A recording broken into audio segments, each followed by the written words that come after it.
Blood on the county line.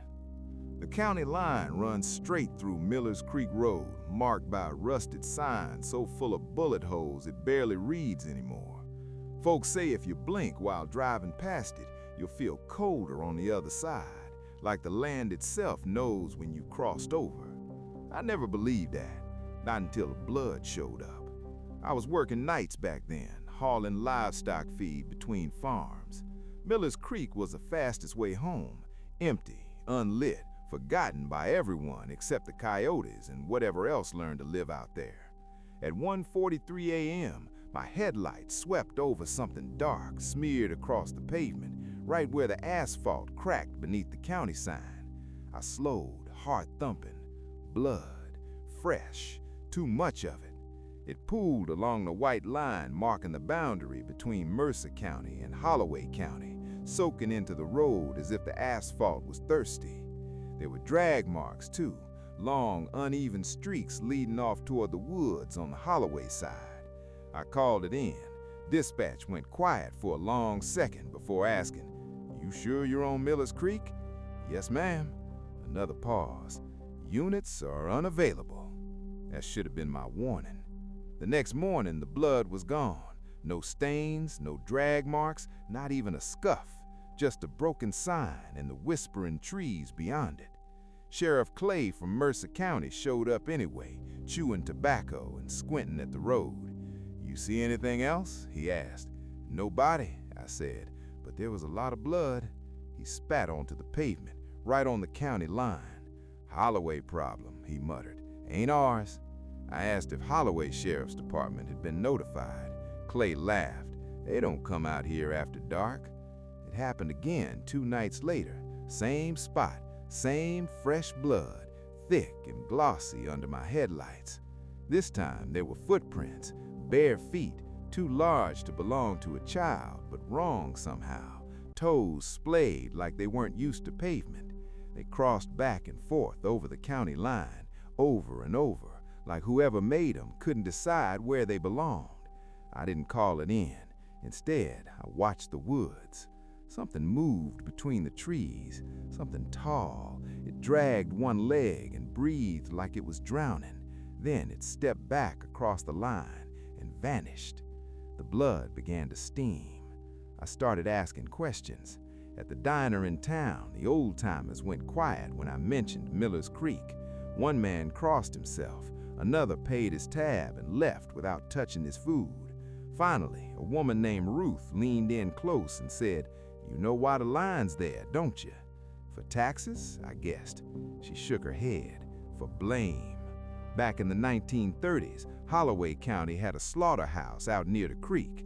They hired drifters, men no one would miss. When animals went missing, when livestock turned up drained and half-eaten, the owners blamed the workers.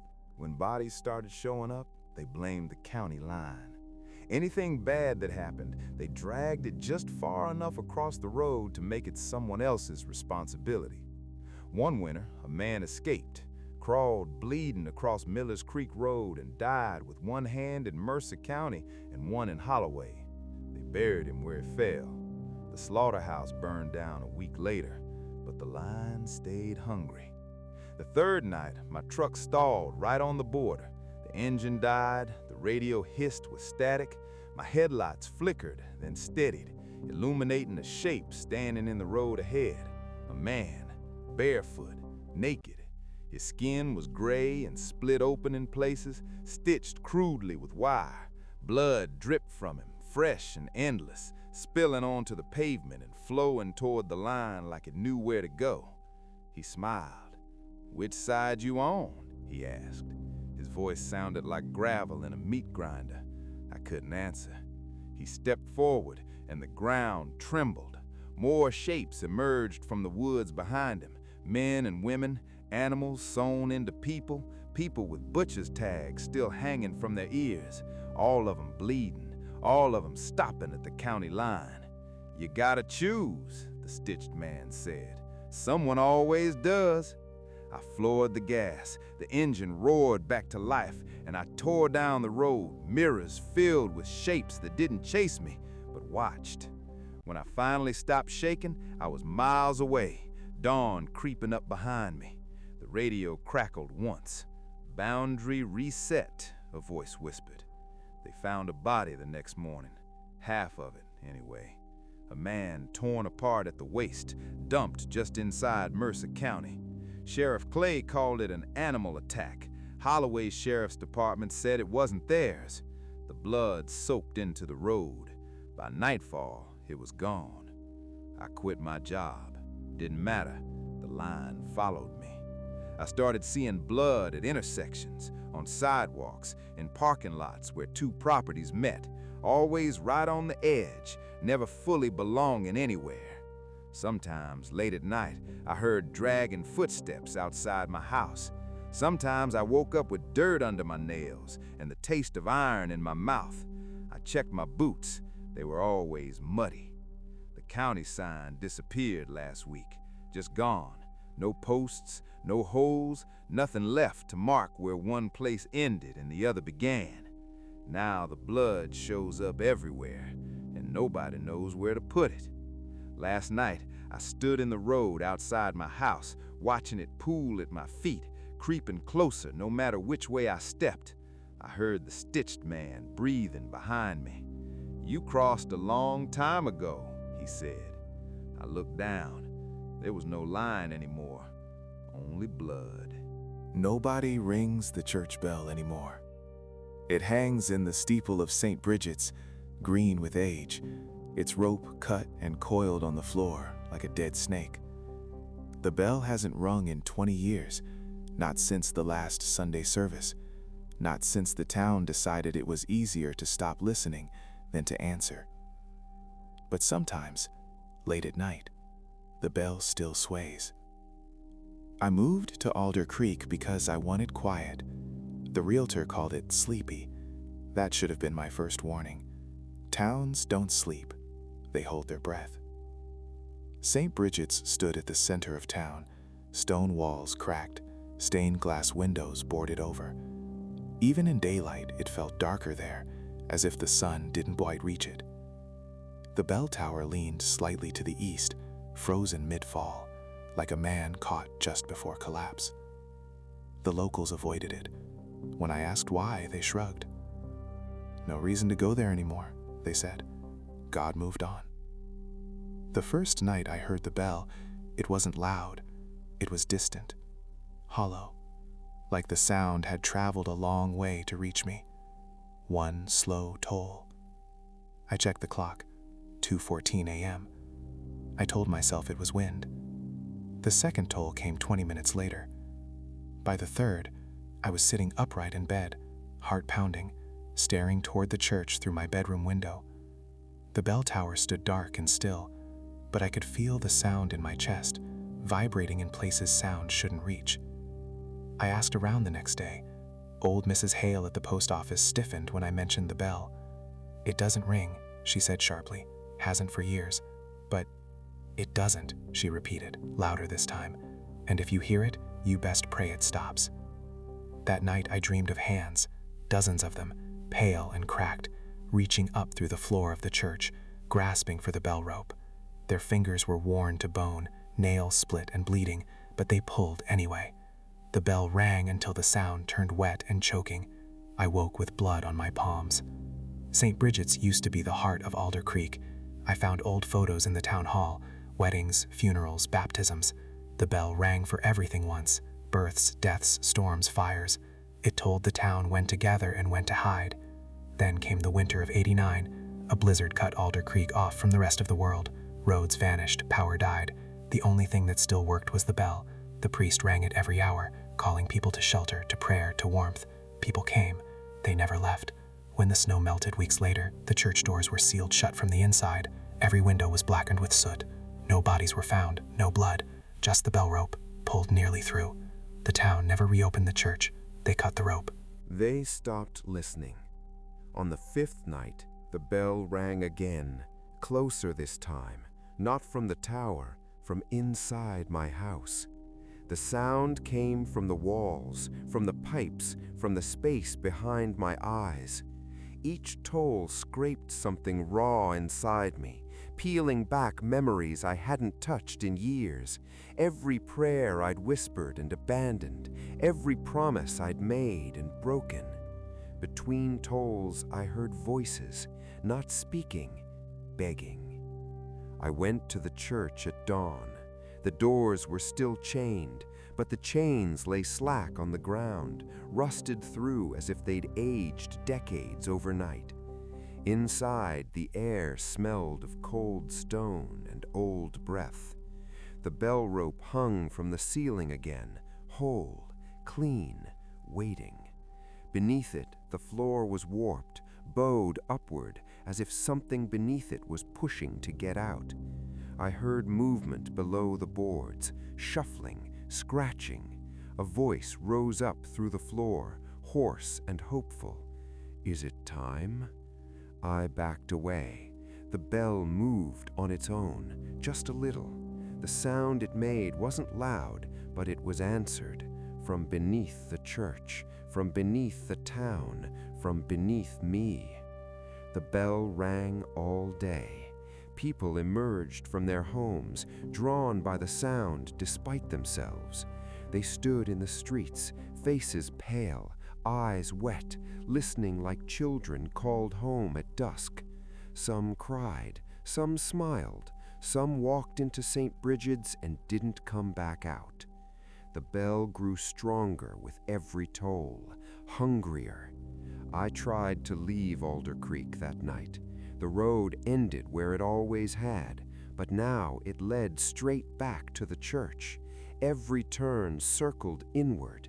Every step brought the bell closer, louder, until it filled my head completely. I understood then. The bell wasn't calling God, it was calling us back to something we'd buried and pretended didn't need us anymore, calling us to be remembered.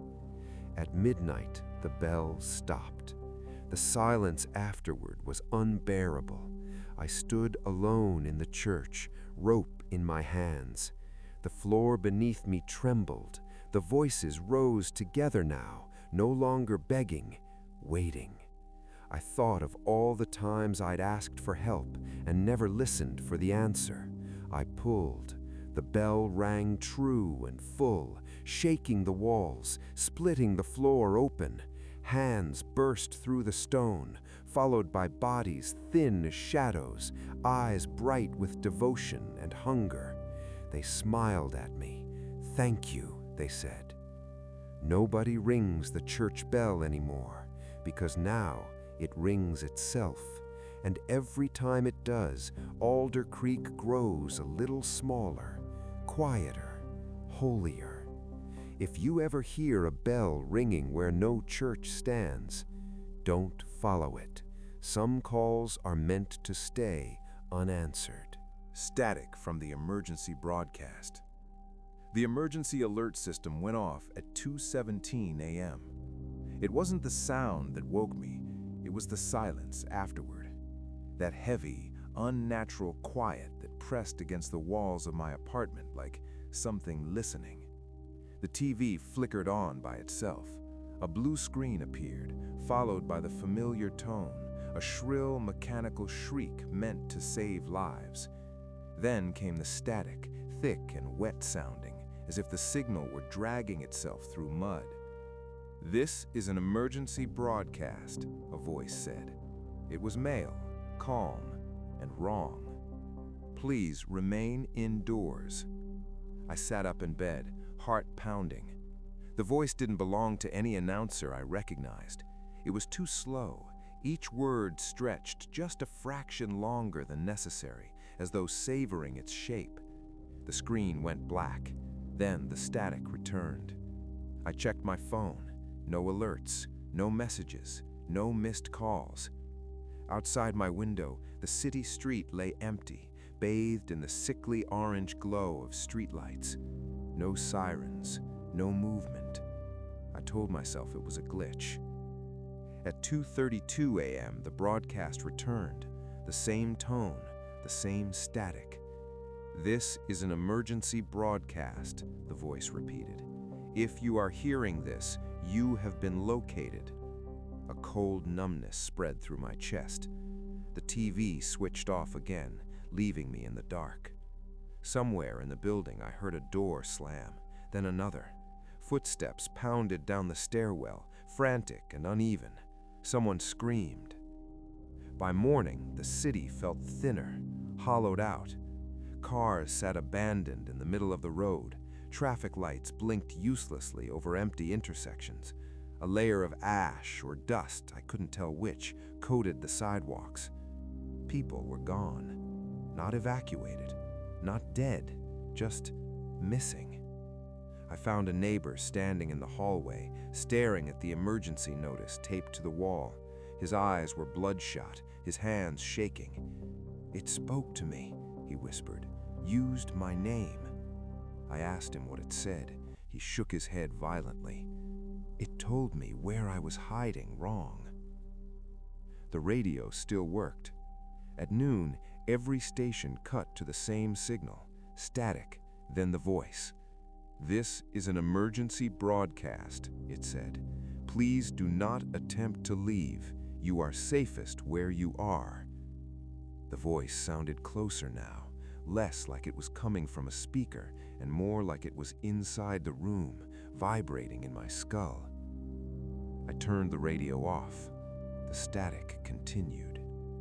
By the second night, the messages changed. "If you are alone, you may answer now." I heard it through my phone speaker, though the phone was powered off, through the TV, unplugged from the wall, through the vents, the pipes, the hum of the refrigerator. The static crawled beneath my skin. I pressed my hands over my ears and screamed until my throat burned. The voice didn't stop. It laughed, just once, buried deep in the noise. I barricaded the apartment with furniture, covered the windows with blankets, wrote down the times of the broadcasts, looking for patterns. There were none. The alerts came whenever I tried to sleep, whenever I closed my eyes, whenever I felt safe. On the third day, I saw someone outside. A woman stood in the middle of the street, head tilted, listening. Her mouth hung open, lips twitching as though repeating something silently. I banged on the glass and shouted. She looked up. Her eyes were wrong, too reflective, like glass catching a signal. Her mouth opened wider than it should have, jaw stretching, skin tearing at the corners. Static poured out of her. The broadcast tone shrieked from every direction at once. "This is an emergency broadcast," the voice boomed. "Thank you for your cooperation." The woman collapsed. When I went outside later, she was gone. In her place lay a small radio, cracked open, wires exposed like veins.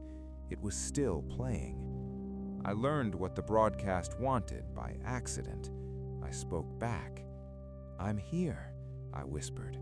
The static softened. "Yes," the voice replied, gentle now. "You are." The walls vibrated. The air grew warm, electric. I felt something press against the inside of my head, like fingers searching for a frequency. "Please state your location," the voice said. I bit my tongue until I tasted blood. The static screamed. That night, the emergency alert used my voice. "This is an emergency broadcast," it said, perfectly mimicking my tone. "Please remain indoors." I heard it echo from every apartment in the building, empty rooms answering back in silence. Something moved in the walls. I tried to destroy every device I owned. The TV shattered easily. The radio took longer. When I smashed my phone, the screen cracked, but the static continued, seeping out like smoke. It followed me into the bathroom mirror, rippling behind my reflection. "You are almost clear," the voice said. "Just one more confirmation." The lights flickered. I felt my mouth moving against my will. I don't remember saying where I was. I only remember the relief afterward. The way the static faded into a low, satisfied hum. The way the city lights blinked out one by one. like eyes closing. The broadcast ended. The silence returned. I'm writing this in the dark, by hand, because paper doesn't listen. The emergency alert hasn't come back yet. But sometimes, when I breathe too loudly, I hear a faint crackle in the air, like something tuning in.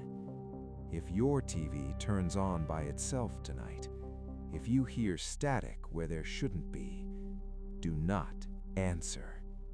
It already knows. The hanging tree still breathes. Everyone in Briar Hollow knew the hanging tree. It stood alone at the edge of Miller's Field, an ancient oak whose roots split the earth like crooked fingers. No grass grew beneath it. No birds nested in its branches. Even the wind seemed to hesitate before passing through its limbs, as though unsure whether it was welcome. People said the tree was cursed.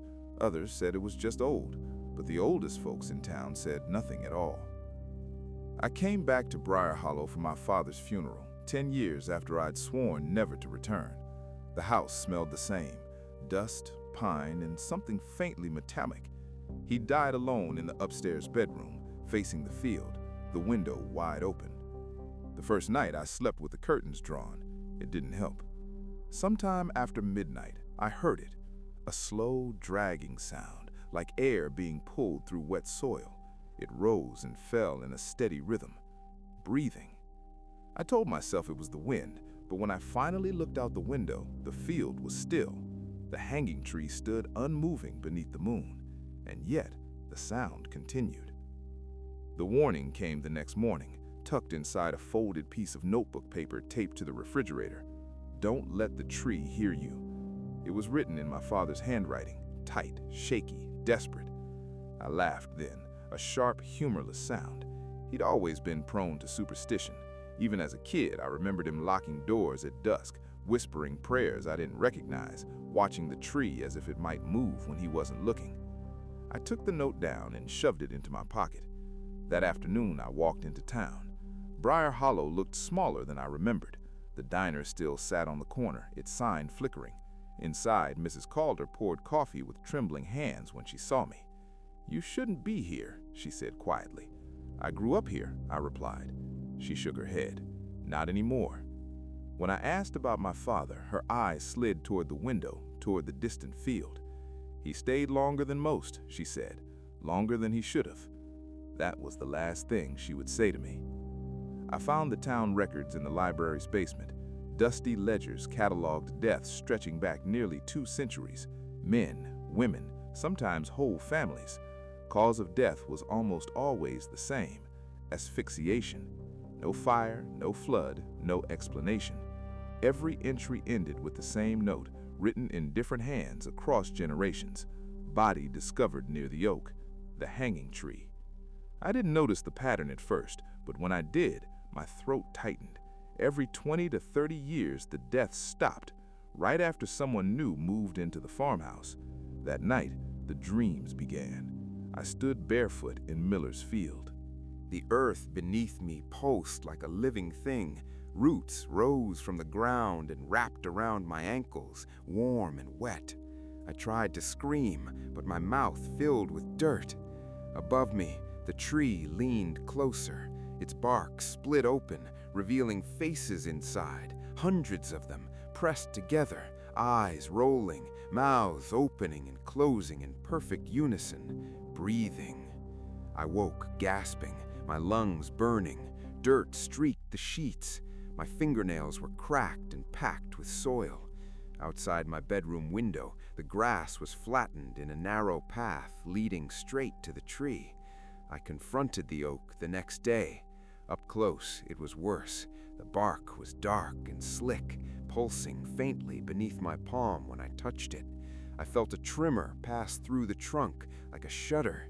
Then a voice slipped into my mind. "You sound like him." I staggered back. My father's voice followed, calm and familiar.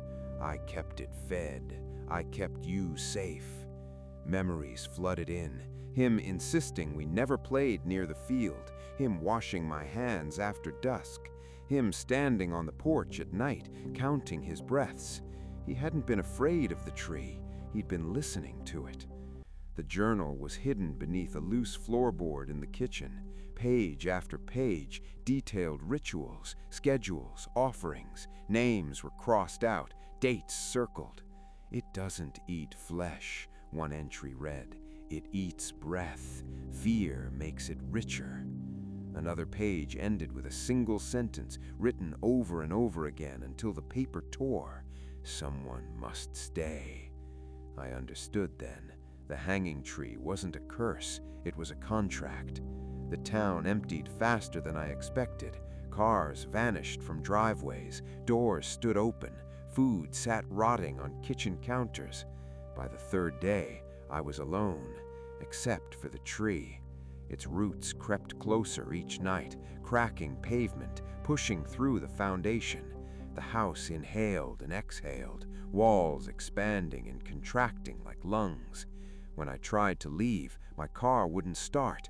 The road beyond the field had split open, roots coiling through the asphalt. That night, the tree spoke again. "You can end the hunger." I stepped into the field. The air grew thick, heavy with the scent of damp leaves and blood. Branches lowered, brushing my shoulders. They didn't choke me, they cradled me. I felt my breath slow, sinking with the rhythm beneath the bark. The pain was brief, the fear faded quickly. The tree inhaled deeply. Years later, travelers still pass through Briar Hollow. Some swear the oak looks healthier than it should, its leaves impossibly green, its trunk broader than memory allows. Children sometimes press their ears to the bark and giggle. "It sounds like someone sleeping," they say. On quiet nights, when the moon hangs low, the tree breathes softly in the field, and I breathe with it, because the hanging tree still stands, still grows, still breathes, and it is never alone. How to find you. The house that appeared after the fire. The house wasn't there the day before the fire. I know that for a fact, because I grew up on Ashwood Road, and there were only 3 houses on that stretch. Ours, the Miller place, and the burned-out shell at the end where the woods thickened, and the road gave up pretending it went anywhere important. The fire happened on a Tuesday night. Electrical, they said. Old wiring, dry summer, bad luck. By morning, nothing was left but a blackened foundation and the smell of wet ash. We stood with the neighbors, watching smoke curl out of the ruins, and tried not to think about the family that had lived there. They never found the bodies. 3 days later, the house came back. Not rebuilt, not repaired, just there. I noticed it on my way home from work. Same place, same driveway. But the siding was clean now, pale gray, untouched by flame. The windows were whole. The porch light was on, glowing warmly against the dusk. I pulled over and stared. The mailbox stood upright again, the charred wood replaced by fresh paint. The name on the side read, Waters, just like before. I told myself I was misremembering. Trauma does that. Fire scrambles memory, makes you want things to be whole again. But when I asked my mother that night if the house had been rebuilt, she frowned. What house? The next day, I walked down Ashwood Road. Up close, the place looked lived in. Curtains hung in the windows. A child's bicycle lay on its side in the yard. The grass was trimmed neatly around the edges, but the earth beneath the house still bore the scars of fire. Charred soil, scorched tree roots, blackened stones half buried beneath the porch. The door was unlocked. Inside, the air smelled faintly of smoke and something sweeter underneath, like burned sugar.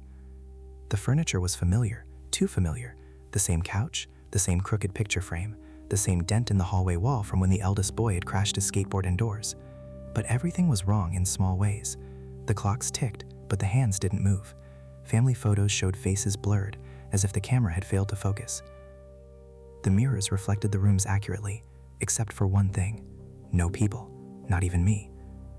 That night, lights turned on by themselves. I watched from my bedroom window as the house across the road brightened room by room like it was waking up. A silhouette passed behind the curtains, too tall to be a child, too thin to be an adult.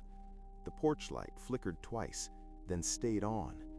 People stopped walking that end of the road. The Millers said their dog wouldn't go near it anymore. The mailman started leaving packages at the corner. and every morning, tire tracks appeared in the driveway, fresh, deep, leading in, none leading out. I dreamed of the fire, but it wasn't spreading outward, it was folding inward, walls bending, ceilings collapsing in slow motion. The flames didn't consume the house, they remembered it, tracing every beam and nail until the structure reformed around the heat.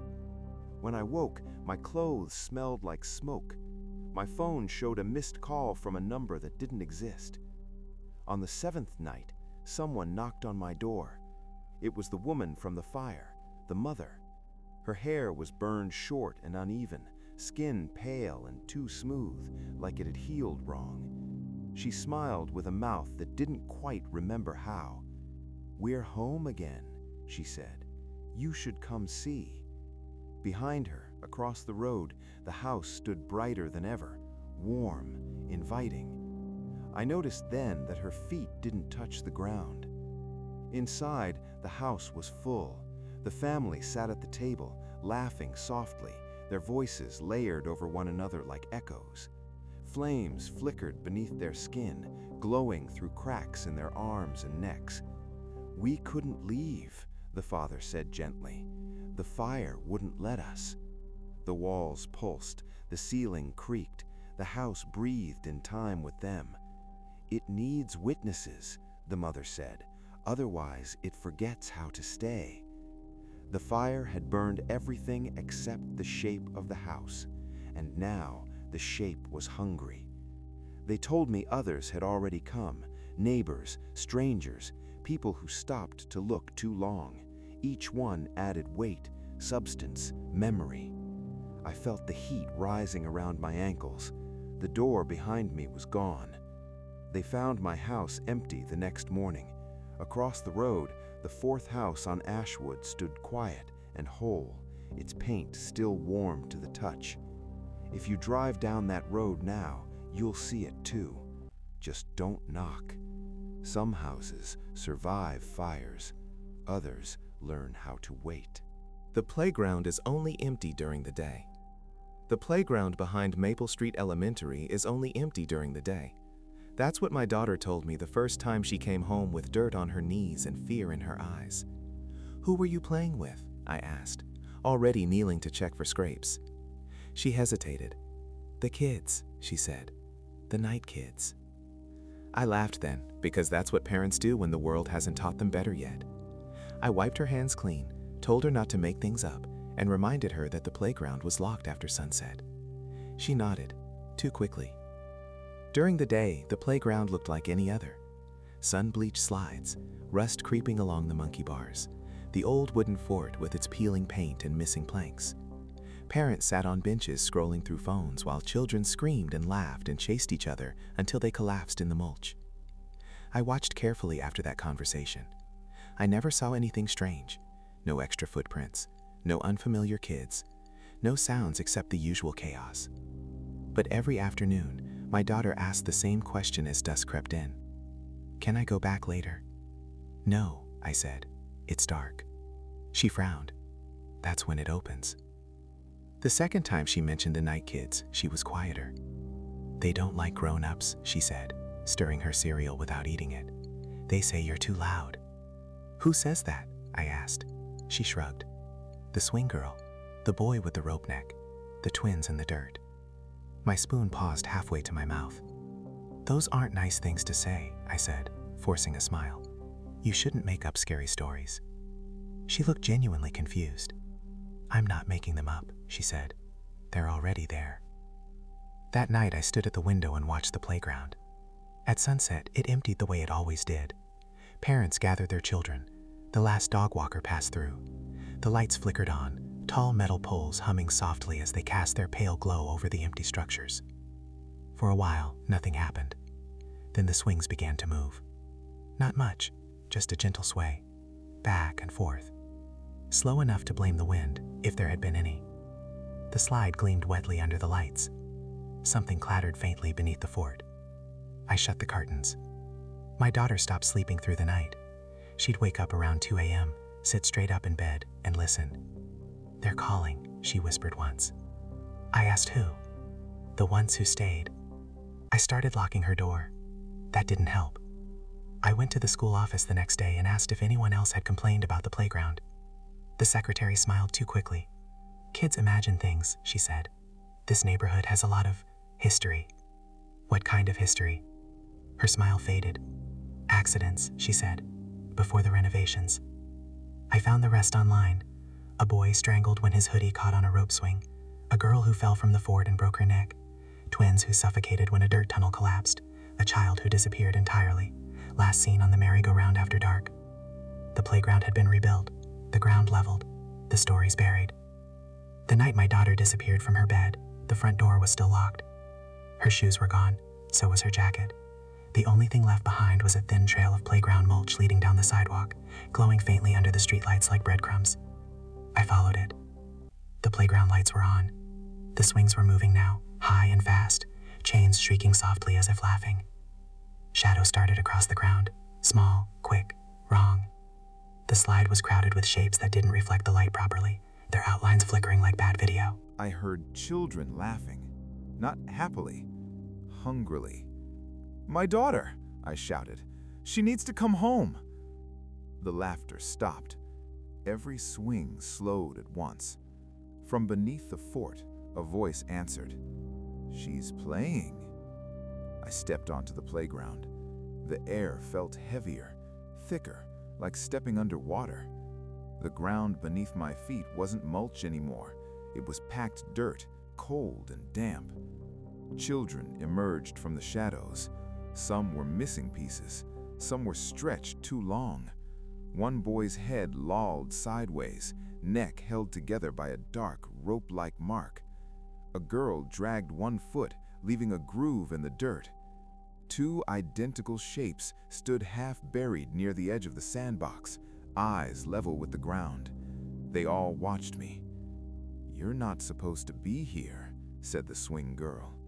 Her voice creaked like rusted chains. "I'm taking her home," they whispered among themselves. "She still breathes," one said. "She still remembers daylight," said another. "That fades," said the boy with the rope neck. I saw my daughter near the slide. She looked normal, too normal. No bruises, no dirt. Her eyes were bright, fixed on the children around her.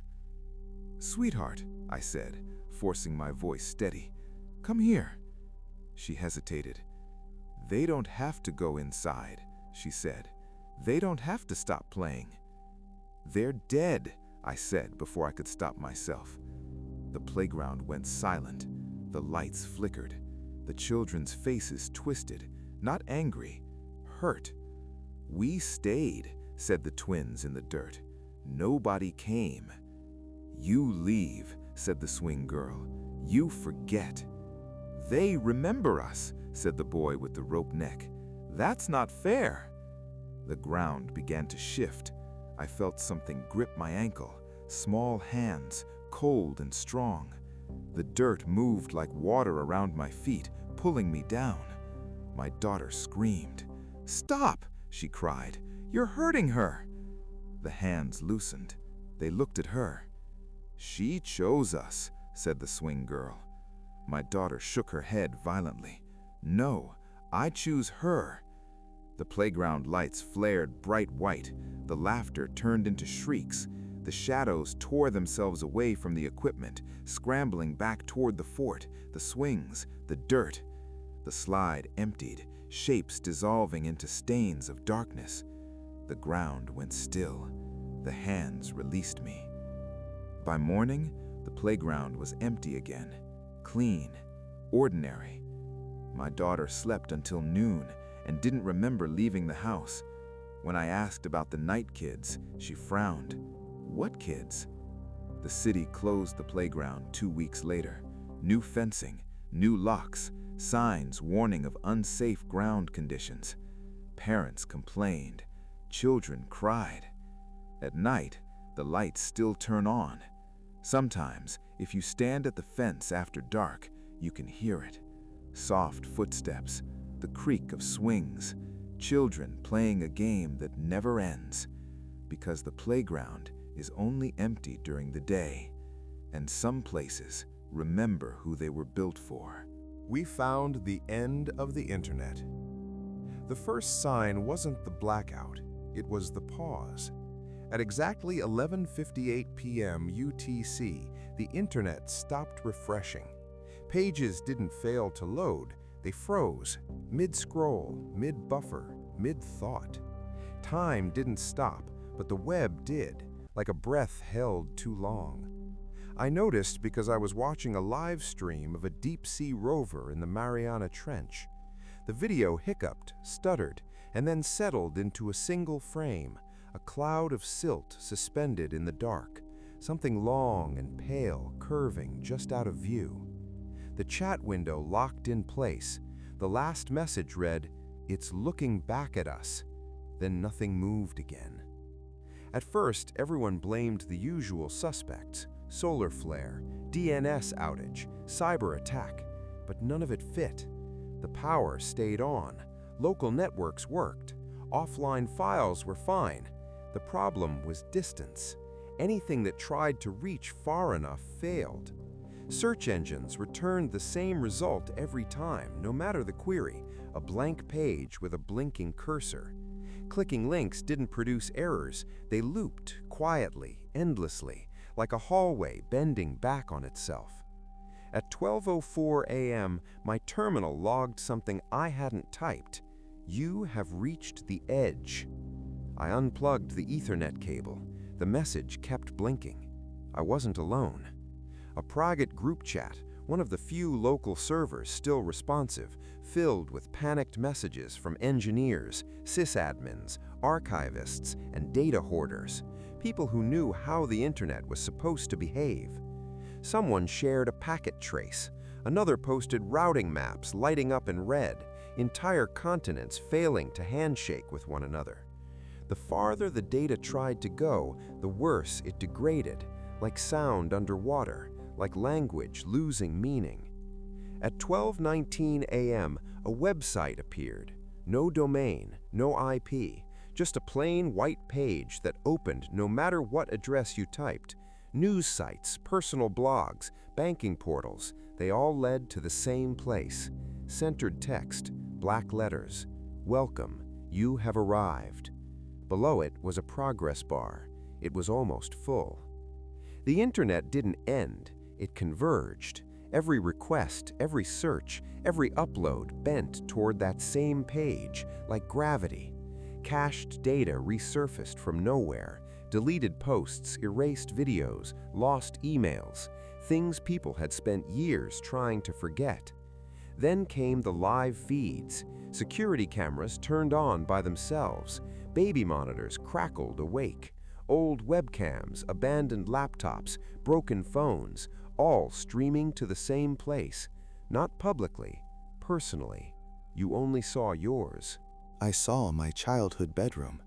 The camera angle was wrong, too high, too far back, as if someone stood in the corner where the ceiling met the wall.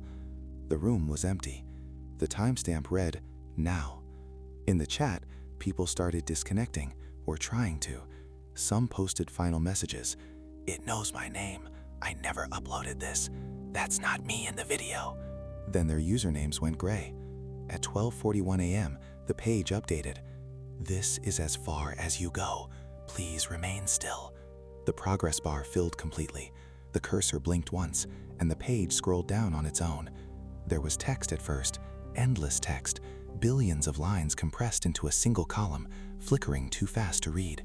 Code, comments, arguments, confessions, threats, love letters, slurs, apologies, everything ever typed into a machine, stacked and collapsing under its own weight. Then the text thinned. Images appeared. Not files, memories.